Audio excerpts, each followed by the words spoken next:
नमस्कार दोस्तों, मैं एडवोकेट शैलेंद्र अग्रवाल। आज हम चर्चा करते हैं सुप्रीम कोर्ट के एक ऐसे जजमेंट के बारे में जो पतियों के लिए वास्तव में वरदान के रूप में साबित हुआ है। सुप्रीम कोर्ट को ये तक कहना पड़ गया कि महिलाएं दहेज प्रथा कानून 498A कानून का उपयोग सुरक्षा कवच के बजाय हथियार के रूप में कर रही हैं। यह कानून उन्हें एक सुरक्षा कवच के रूप में प्रदान किया गया था, लेकिन इसका उपयोग अब महिलाएं हथियार के रूप में कर रही हैं। क्या था मामला, कैसे पहुंचा सुप्रीम कोर्ट के सामने, आइए समझते हैं। पत्नी ने अपने ससुराली जनों पर आरोप लगाया कि ससुराली जन 8 लाख रुपए वह कार दहेज के रूप में मांग रहे हैं। पति से जब शिकायत करती हूँ तो पति मूक दर्शक होकर देखते हैं, वह ससुराली जनों का समर्थन करते हैं। मुकदमा लिखने के बाद पति ने ट्रायल कोर्ट के समक्ष अग्रिम जमानत याचिका प्रस्तुत की। उसकी अग्रिम जमानत याचिका खारिज होने के बाद ये मामला सुप्रीम कोर्ट तक पहुंचा। सुप्रीम कोर्ट के सामने एक आंकड़े थे नेशनल क्राइम रिकॉर्ड ब्यूरो के, जिसने बताया था कि 2011 की अपेक्षा 2012 में 1,97,762 मुकदमे दहेज प्रथा के ऑल इंडिया में लिखे गए हैं, जिसमें से 1/4 महिलाएं थीं। 2011 की अपेक्षा 2012 में 9.5% की मुकदमे की वृद्धि हुई दहेज प्रथा कानून को लेकर।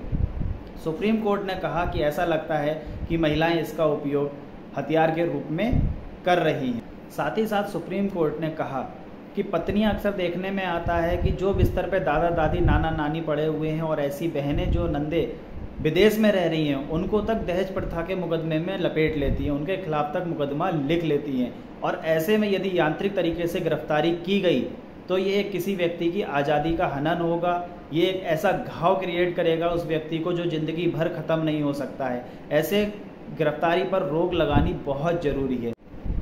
सुप्रीम कोर्ट ने कहा कि 93.6% केसेस में चार्जशीट लगती है, जिसमें से 15% में ही सिर्फ सज़ा मिलती है। यानी कि अगर हम सिंपल लैंग्वेज में समझें, मान लीजिए किसी ज़िले में 100 मुकदमे लिखे गए, जिसमें से केवल 93.6% केसों में चार्जशीट लगेगी और चार्जशीट लगने के बाद में उसमें से केवल 15% लोगों को ही सज़ा हो रही है। उसके अलावा सभी मुकदमे झूठे पाए जा रहे हैं, उनमें दोष मुक्ति हो रही है। तो सुप्रीम कोर्ट ने कहा कि ऐसे में पतियों की या ससुराली जनों की गिरफ्तारी नहीं की जानी चाहिए। विवेचक यांत्रिक तरीके से किसी की गिरफ्तारी ना करें। उनको खुद से एक प्रश्न पूछना होगा कि आखिर गिरफ्तारी क्यों, इस गिरफ्तारी से क्या उद्देश्य हमारे सफल हो पाएंगे, क्या गिरफ्तारी आवश्यक है, क्या जो सूचना मिली है वो विश्वसनीय है, क्या गवाहों से छेड़खानी संभव है, क्या इसके भागने की संभावना है। यदि ऐसा कुछ भी नहीं है तो 498 के केस में जो 7 साल तक की सजा वाले मुकदमे हैं, या इसके अलावा भी 498 के अलावा भी अन्य मुकदमे हो सकते हैं जो 7 साल तक की सज़ा वाले हैं, उसमें गिरफ्तारी रूटीन मैनर में, यांत्रिक तरीके से, मैकेनिकल मैनर में नहीं करनी चाहिए। दरोगाओं को ये निर्देशित किया गया है, विवेचकों को ये निर्देशित किया गया है कि ऐसे मामले में अभियुक्तों को 2 सप्ताह के भीतर 41 का नोटिस रिसीव कराएं। नोटिस रिसीव कराने के बाद में उनसे कहें कि वो विवेचना में सहयोग करें। यदि वह विवेचना में सहयोग करते हैं तो यांत्रिक तरीके से उनकी गिरफ्तारी ना की जाए। ऐसी गिरफ्तारी किसी को ऐसा जख्म देती है जो जिंदगी भर खत्म नहीं हो सकता, किसी की आज़ादी को कम करता है।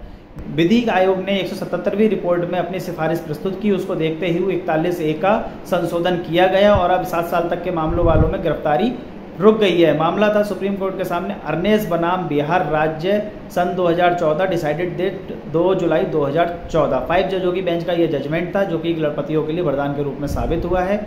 इसी तरीके की और जानकारी के लिए मेरे चैनल को सब्सक्राइब करें, लाइक करें, कमेंट्स करें। आपका बहुत बहुत धन्यवाद।